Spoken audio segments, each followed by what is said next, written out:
Louvado seja nosso Senhor Jesus Cristo. Nós vamos dar continuidade à nossa leitura da primeira carta de São Paulo aos Coríntios, 33º encontro. Vamos trabalhar o capítulo 14, do versículo de 1 a 12. Ouçamos nossa leitura. Nos diz São Paulo: procurem o amor. Entretanto, aspirem aos dons do Espírito, principalmente à profecia. Pois aquele que fala em línguas não fala aos homens, mas a Deus. Ninguém o entende, pois ele, em espírito, diz coisas incompreensíveis. Mas aquele que profetiza fala aos homens, edifica, exorta, consola. Aquele que fala em línguas edifica a si mesmo, ao passo que aquele que profetiza edifica a assembleia, a igreja. Eu desejo que vocês todos falem em línguas, mas prefiro que profetizem. Aquele que profetiza é maior do que aquele que fala em línguas, a menos que este mesmo as interprete, para que a assembleia seja edificada. Suponho, irmãos, que eu vá encontrá-los falando em línguas.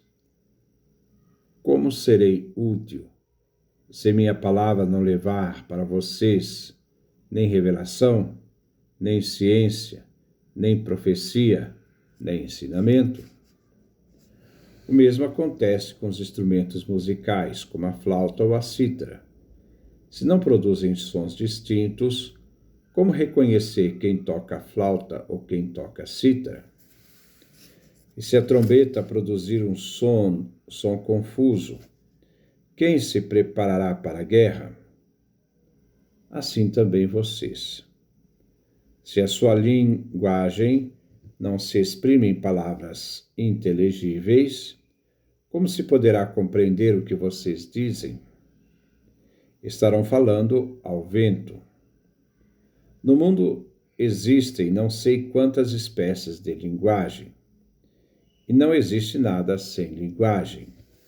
Ora, se eu não conheço a força da linguagem, serei como estrangeiro para aquele que fala, e aquele que fala será um estrangeiro para mim. Assim também vocês, já que aspiram aos dons do Espírito, procurem tê-los em abundância para edificarem a igreja. Este é o texto que nós vamos refletir no dia de hoje.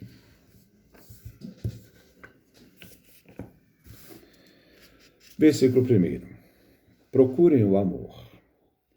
Entretanto, aspirem os dons do Espírito, principalmente à profecia. Paulo agora, depois de ter falado sobre o amor, a caridade, a exortar os coríntios a procurarem o dom maior, isto é, o amor, ele procura fazer de tudo que estiver ao seu alcance para ganhar a simpatia dos coríntios, tendo em vista suas orientações pastorais práticas, que ele julga adequada e necessária. Então, o apóstolo se volta agora para as reuniões da igreja, a parte litúrgica, enquanto lugar de manifestação dos dons carismáticos, tendo em vista o Espírito e o crescimento da igreja, a comunidade cristã. Então, no primeiro momento, ele diz: procurem o amor, o dom maior. Mas ele também exorta que eles possam aspirar, buscar os dons do Espírito. E ele vai falar, então, dessa profecia. Os carismas são dons do Espírito Santo, principalmente a profecia. Paulo coloca a profecia na segunda ordem no ministério da igreja. Ele diz: primeiro vêm os apóstolos, depois os profetas, depois os mestres. 1 Coríntios, capítulo 12, versículo 28. Versículo 2. Pois aquele que fala em línguas não fala aos homens, mas a Deus. Ninguém o entende, pois em espírito diz coisas incompreensíveis. Aquele que na igreja fala em línguas, fala a Deus, nos diz São Paulo. Isso não é nada mal, mas seu dom não é de proveito pela igreja reunida em liturgia. Existe este dom que não é útil para a igreja reunida para o culto, mas somente cresce o interessado, porque só ele vem edificado, não a igreja. Versículo 3. Mas aquele que profetiza fala aos homens, edifica, exorta, consola. O dom da profecia, diferente do dom em línguas, é útil para a igreja reunida, a fim de que celebre a Eucaristia. O carisma deve ter um caráter construtivo para a igreja, reunida para a celebração sacramental, para a oração, a palavra de Deus. O objetivo do dom é edificar os homens, exortá-los, consolá-los. Já no capítulo 12, versículo 7, Paulo afirmava que é para a atividade da igreja que os dons se tornem úteis. É um apelo, então, aqui da profecia, que está à vontade de Deus, realizada pelo Espírito. E assim, o profeta sustenta nas dificuldades e momentos de crise da comunidade, com sua exortação. Versículo 4. Aquele que fala em línguas edifica a si mesmo, ao passo que aquele que profetiza edifica a assembleia. Paulo expõe a diferença dos dois carismas e a função própria de cada um. Falar em línguas é um dom. Já disse, não tem nada de mal. Mas esse dom é restrito somente àquele que fala. Ele não edifica a igreja, nós já vimos isso. Enquanto que o dom da profecia tem uma função eclesial, de edificação da igreja como um todo. Aqueles que se reúnem na Assembleia Litúrgica devem de entender a mensagem que é dita. Isto é, aquele que fala em profecia traz sempre uma palavra que é compreendida e todos podem participar dela, como a resposta positiva de compreensão da mensagem dada. Versículo 5. Eu desejo que vocês todos falem em línguas, mas prefiro que profetizem. Aquele que profetiza é maior do que aquele que fala em línguas, a menos que este mesmo as interprete, para que a assembleia seja edificada. Falar em línguas, glossolalia, deve ser entendida. No livro de Atos, capítulo 2, versículo 1 a 3, se trata de falar línguas estrangeiras. Aqui se trata de falar em línguas desconhecidas. Podemos imaginar uma língua celeste ou angélica. 1 Coríntios, capítulo 13, versículo 1, a língua dos anjos. Mas aqui significa falar e rezar de modo incompreensível. Pode-se enquadrar no fenômeno do êxtase, que é uma experiência transracional, caracterizada por palavras verbais, e emotivas, enigmáticas, absolutamente ininteligíveis. Paulo diz que desejaria que todos falassem no carisma das línguas, a glossolalia, mas melhor a profecia, porque é maior do que aqueles que falam em línguas. Só teria valor se aquele que fala em línguas também as interpretassem.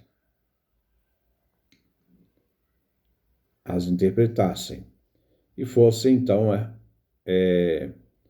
essa linguagem compreendidas pelas outras igrejas e também pelos outros na igreja, na comunidade litúrgica.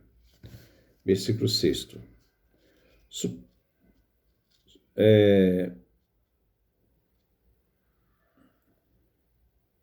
Suponham, irmãos, que eu vá encontrá-los falando em línguas. Como serei útil se minha palavra não levar para vocês uma revelação, nem ciência, nem profecia, nem ensinamento? Paulo dá um exemplo. Se por acaso Paulo, indo a Corinto, e no seu ministério falasse em línguas, ele não seria útil para a igreja.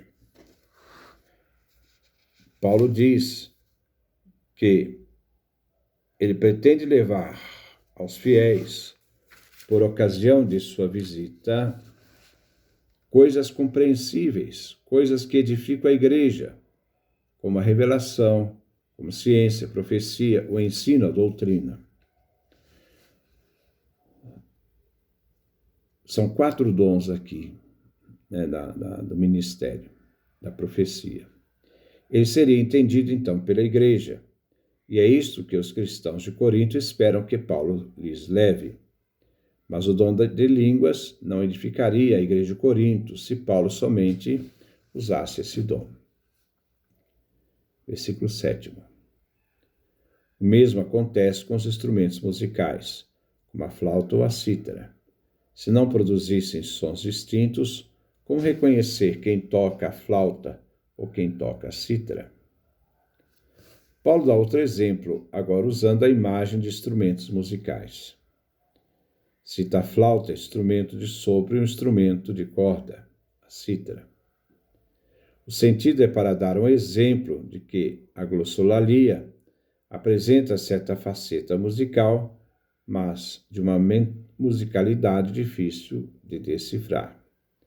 A música e o canto na liturgia expressam o entusiasmo que então se interioriza na glossolalia. Sem entendimento, o som não contribui em nada. Fazer distinção de um som e do outro. Se não distingue nenhum do outro, você não sabe quem está falando, quem está tocando uma coisa, quem está tocando outra. Aí gera confusão.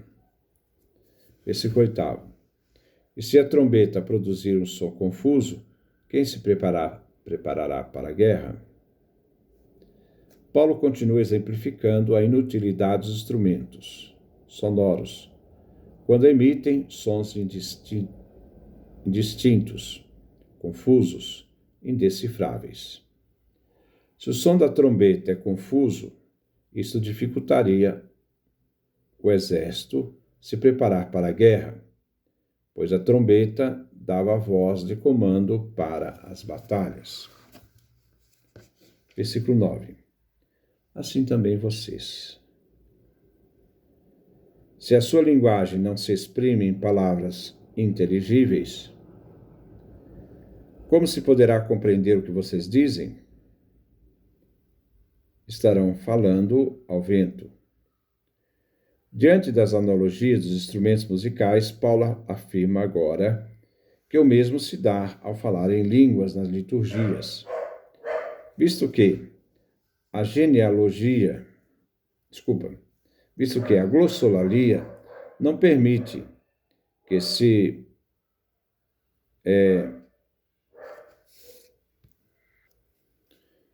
saiba o que está sendo dito. O anúncio e a mensagem deve ser inteligível, não uma mensagem confusa. Assim, o dom da glossolalia não edifica a igreja, a não ser que a pessoa fale em línguas, interpretando-as para a edificação da igreja. Agindo assim, se ele não interpreta o que ele diz, ele está falando ao vento, isto é, inutilmente. Versículo 10. No mundo existem não sei quantas espécies de linguagem e não existe nada sem linguagem. A mesma realidade acontece de quem fala uma língua estrangeira.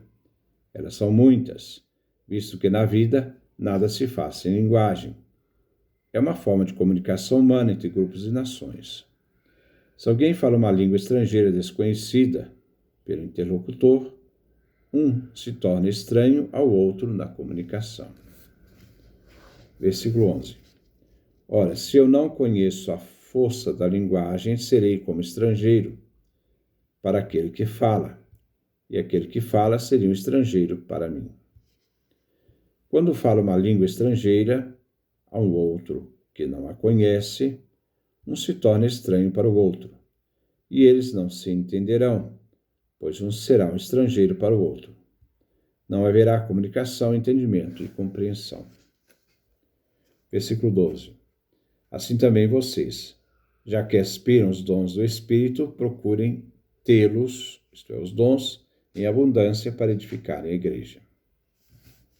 Aquele que tem o dom das línguas não precisa renegá-lo, nem desleixá-lo, mas deve buscar os dons do Espírito e tê-los em abundância, mas os dons que devem edificar a igreja, não os dons que edificam somente a pessoa. Só se edifica a pessoa. Se só edifica a pessoa, não serve para a igreja, que deve ser edificada no culto celebrativo. Assim se deve buscar os carismas mais úteis à igreja, dons cujo autor e inspiração é a terceira pessoa divina, o Espírito Santo. Isto é, numa liturgia, numa comunidade, tudo que é falado, expressado, toda pregação tem que ser inteligível. Se os dons não servem para a unidade da igreja, embora sejam dons, é melhor ficar calado e deixar que os dons, aqueles que edificam, possam ser a sustentáculo da própria igreja. Então não é uma questão de vaidade pessoal querer impor um dom que não edifica a igreja, mas ser capaz de procurar a edificação da igreja, buscando dons que façam a igreja, a comunidade crescer. Que Deus nos dê a sua graça, a sua bênção, sua face resplandeça sobre nós.